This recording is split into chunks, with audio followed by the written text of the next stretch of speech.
नमस्कार दोस्तों, आज की कहानी का शीर्षक है पराये भरोसे काम नहीं होता। एक सारसी खेत में घोंसला बनाकर रहती थी और उसी में अपने बच्चों का लालन पालन करती थी। जब खेत की फसल पकने पर आई तब सारसी सोचने लगी, अब खेत में कटाई चलेगी, इसलिए यहाँ रहना और बच्चों को रखना ठीक नहीं।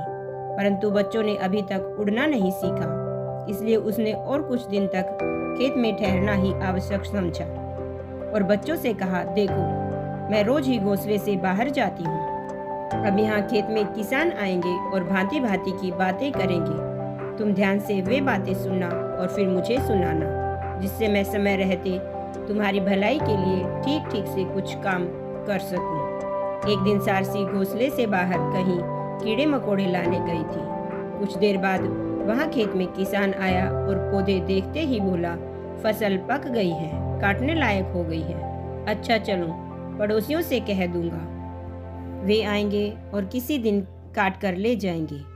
जब सारसी लौटकर घोंसले में आई तो बच्चों ने उसे किसान की सुनी बातें ज्यों की त्यों सुना दी। फिर उससे कहा, बस हमें किसी दूसरी जगह ले चलो, मालूम नहीं किसान कब यहाँ आ धमके और हम लोगों के प्राण संकट में पड़ जाए। सारसी बोली, जरा भी चिंता करने की जरूरत नहीं है, किसान अपने पड़ोसियों के भरोसे है, इसलिए अभी खेत काटने में बहुत देर है। पड़ोसी अपना खेत काटेंगे या इसका खेत काटने आएंगे। कुछ दिन बाद किसान फिर खेत में आया। देखते ही कहा, अन्न तो बिल्कुल पक गया है, परंतु पड़ोसियों ने इसे काटने के लिए अब तक हाथ नहीं लगाया है। उनका भरोसा करना व्यर्थ है। अच्छा चलो, भाइयों से कह कर देखूं, शायद वे आए और इसे काट ले जाएं। अब शाम को सारसी घोंसले में वापस आई तो बच्चों ने उसे किसान की ये बातें भी ज्यों की त्यों सुना दी।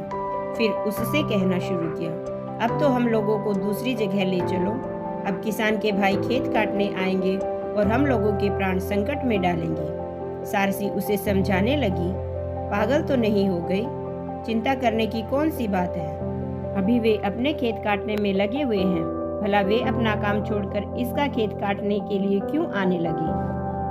2-3 दिन बाद किसान फिर खेत में आया और पीछे देखते हुए कह उठा, अब तो अनाज इस तरह पक गया है कि पौधे से टूट टूट कर झड़ने लगा है, परंतु मेरे भाइयों ने इसे काटने के लिए कुछ नहीं किया। यदि और देर हो जाएगी तो मुझे बहुत हानि उठानी पड़ेगी, इसलिए अब दूसरों का मुंह ताकना व्यर्थ है।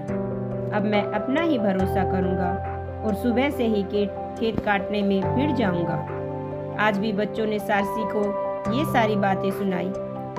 फिर उन्होंने आग्रह पूर्वक कहा, माँ अब भी दूसरी जगह चलोगी या यहीं रहोगी, हम लोगों के प्राण संकट में डालोगी। सारसी बोली, हाँ अब चलूंगी, सवेरा होने से पहले ही यह जगह छोड़ दूंगी। अब किसान समझ गया है कि अपना काम पराये भरोसे नहीं होता, इसलिए वह कल खेत काटने अवश्य आएगा।